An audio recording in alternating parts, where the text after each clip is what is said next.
Hi, it's me again, Laurie Westlake, and I'm here with part three. Part three of Nobody Knows the Time or the Hour or the Day of Christ's Return, but we can know the seasons. I've been talking the last two videos about this, and I promise we'll move on to other things eventually, well, probably really soon. But I want to talk about the fig tree. I mentioned it in the video before, and I got to think about it overnight, just kind of meditated on it, and I wanted to tell you about the fig tree in my own yard and how we know that spring is coming when that thing starts to leaf out and we start to see those little buds on the tree that eventually turn into little nut looking fuzzy things that turn into real delicious yummy figs.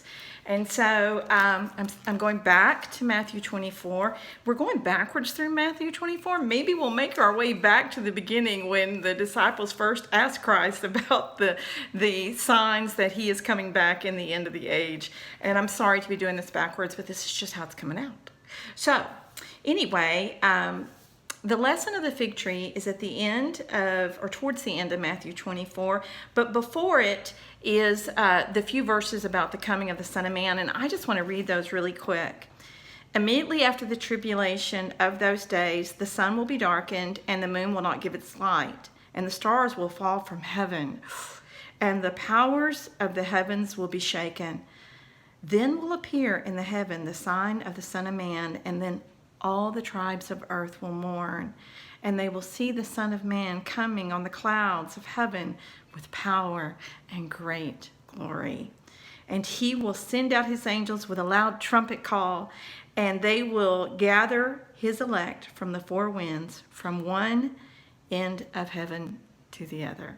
So this was the end of Jesus talking, or the end before he gives a parable. He goes on and talks again about not knowing the day or the hour, and then he goes into the parable of the virgins that we talked about in an earlier video. But this fig tree is a little bit short, it's just 4 verses, and but it's revealing because it's something we can all relate to. From the fig tree, learn its lesson. As soon as its branches become tender and it puts out its leaves, you know that summer is near. So also, when you see all these things, you know that he is near at the very gates.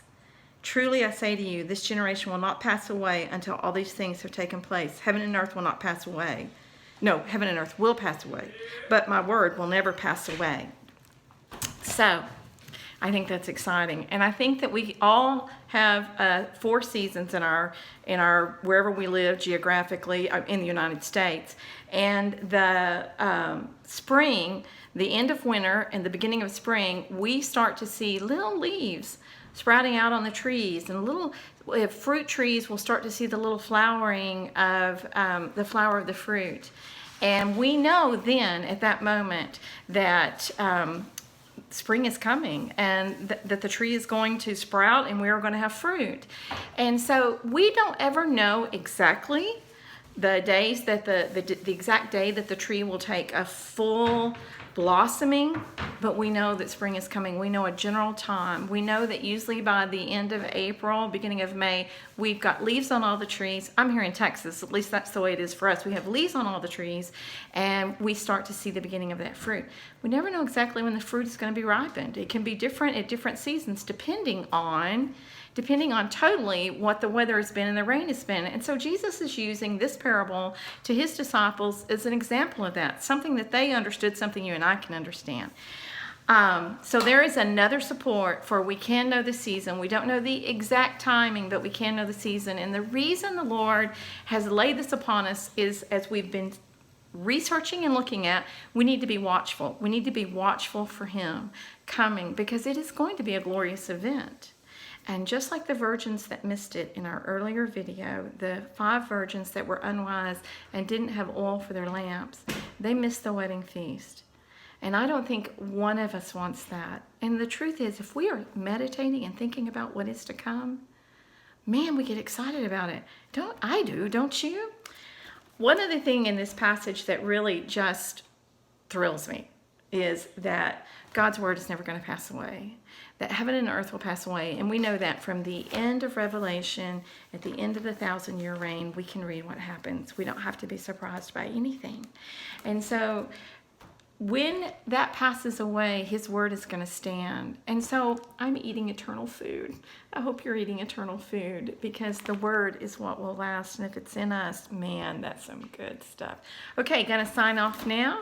Just wanted to share a little quick bit with you.